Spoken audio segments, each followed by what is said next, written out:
ನಮಸ್ಕಾರ ಸ್ನೇಹಿತರೆ. Big boss season 12ರ ನಟಿ ಅಶ್ವಿನಿ ಗೌಡ ಅವರು ಸಹ ಸ್ಪರ್ಧಿ ರಕ್ಷಿತಾ ಶೆಟ್ಟಿ ಅವರಿಗೆ ಇವಳು ಎಸ್ ಕ್ಯಾಟಗರಿಗೆ ಸೇರಿದವಳು ಎಂದು ಹೇಳಿದ್ರು. ಈ ಆಕ್ಷೇಪಾರ್ಹ ಪದ ಬಳಕೆ ವಿರುದ್ಧ ಹೈಕೋರ್ಟ್ ವಕೀಲರು ಪೊಲೀಸ್ ಠಾಣೆಗೆ ದೂರು ನೀಡಿದ್ದರು. ಇದೀಗ ಅಶ್ವಿನಿ ಗೌಡ ಜೈಲು ಸೇರಿದ್ದಾರೆ. ಬಿಗ್ ಬಾಸ್ ಸೀಸನ್ 12ರಲ್ಲಿ ಮೊದಲ ಬಾರಿಗೆ ಇದೀಗ ಕ್ಯಾಪ್ಟನ್ಸಿ ಟಾಸ್ಕ್ ಅನ್ನ ನಡೆಸಲಾಗಿತ್ತು. ಇದರ ಬೆನ್ನಲ್ಲಿಯೇ ಕಳಪೆಯನ್ನ ಕೂಡ ಆಯ್ಕೆ ಮಾಡಲಾಗಿದೆ. ಕಳಪೆ ಆಯ್ಕೆಯನ್ನ ಮಾಡುವಾಗ ಅಶ್ವಿನಿ ಗೌಡ ಅವರಿಗೆ ಹೆಚ್ಚಿನ ಜನರು ಕಳಪೆ ನೀಡಿದ್ದಾರೆ. ಈ ಹಿನ್ನೆಲೆಯಲ್ಲಿ ಅಶ್ವಿನಿ ಗೌಡ ಇದೀಗ ಬಿಗ್ ಬಾಸ್ ಮನೆಯಲ್ಲಿರುವ ಜೈಲು ಸೇರಿದ್ದಾರೆ.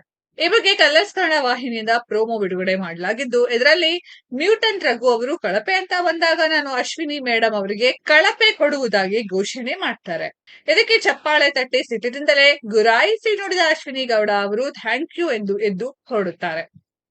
ಇದಾದ ನಂತರ ಕಳಪೆ ಎಂಬ ಪಟ್ಟಿ ಇರುವ ಜೈಲಿನ ಕೈದಿಯ ಉಡುಪುಗಳನ್ನ ಧರಿಸಿಕೊಂಡು ಜೈಲಿನತ್ತ ಬರ್ತಾರೆ. ಅಶ್ವಿನಿ ಗೌಡ ಅವರು ಜೈಲಿನ ಒಳಗೆ ಹೋಗುವಾಗ ನಾನು ಹೊರಗಡೆ ಇದ್ರು ಹುಲಿನೇ, ಬೋರಿನಲ್ಲೂ ಇದ್ರು ಹುಲಿನೇ ಎಂದು ಆವಾಜ್ ಹಾಕುತ್ತಾ ಒಳಗೆ ಕಾಲಿಡ್ತಾರೆ.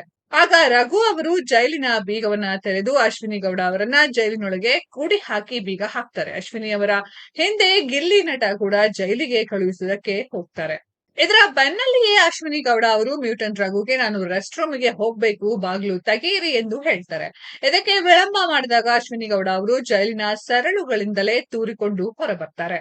ಜೈಲಿನ ಹತ್ತಿರ ಬಂದ ರಘು ಅವರು ನೀವು ಒಳಗೆ ಹೋಗಿ ಎಂದು ವಾಪಸ್ ಜೈಲಿನೊಳಗೆ ತಳ್ಳಲು ಮುಂದಾಗ್ತಾರೆ. ಆಗ ಅಶ್ವಿನಿ ಗೌಡ ಅವರು ಡೋಂಟ್ ಟಚ್ ಮೀ ಎಂದು ಆವಾಜ್ ಹಾಕ್ತಾರೆ. ಇನ್ನು ಜೈಲಿನ ಕೈದಿಯಿಂದ ತರಕಾರಿ ಕತ್ತರಿಸುವ ಟಾಸ್ಕ್ ಮಾಡಿಸಬೇಕು. ಅಶ್ವಿನಿ ಗೌಡ ಅವರು ತರಕಾರಿಯನ್ನ ಕತ್ತರಿಸದೆ ನೀವು ತರಕಾರಿಗಳನ್ನ ಕೊಡಿ, ನಾನು ಯಾವಾಗ ಆಗುತ್ತೋ ಅವಾಗ ಕತ್ತರಿಸಿ ಕೊಡ್ತೇನೆ ಎಂದು ಆಟವಾಡುತ್ತಾ ಕುಳಿತುಕೊಳ್ತಾರೆ.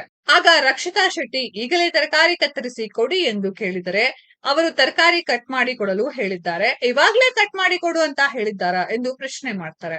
ಇದಕ್ಕೆ ಮಧ್ಯದಲ್ಲಿ ಬಾಯಿ ಹಾಕಿದ ಕಾಕ್ರೋಚ್ ಸ್ತುತಿ, ನೀವು ಕೊಯ್ಕೊಟ್ರಿ, ನಾವು ಅಡುಗೆ ಮಾಡ್ಕೊಂಡು ತಿಂದ್ರಿ. ಆಗ ಅಶ್ವಿನಿ ಗೌಡ ಹಾಸಿಗೆ ಮೇಲೆ ಆರಾಮಾಗಿ ಮಲಗಿಕೊಂಡು ನಮ್ಮ ಬಾರ್ಡರ್ ಒಳಗೆ ಬಂದ್ರೆ ನಾವು ಆಡಿದ್ದೆ ಆಟವೆಂದು ಹೇಳ್ತಾರೆ. ಸ್ನೇಹಿತರೆ, ಇದರ ಬಗ್ಗೆ ನಿಮ್ಮ ಅನಿಸಿಕೆಯನ್ನ ಕಮೆಂಟ್ ಬಾಕ್ಸ್ ಅಲ್ಲಿ ಕಮೆಂಟ್ ಮಾಡಿ.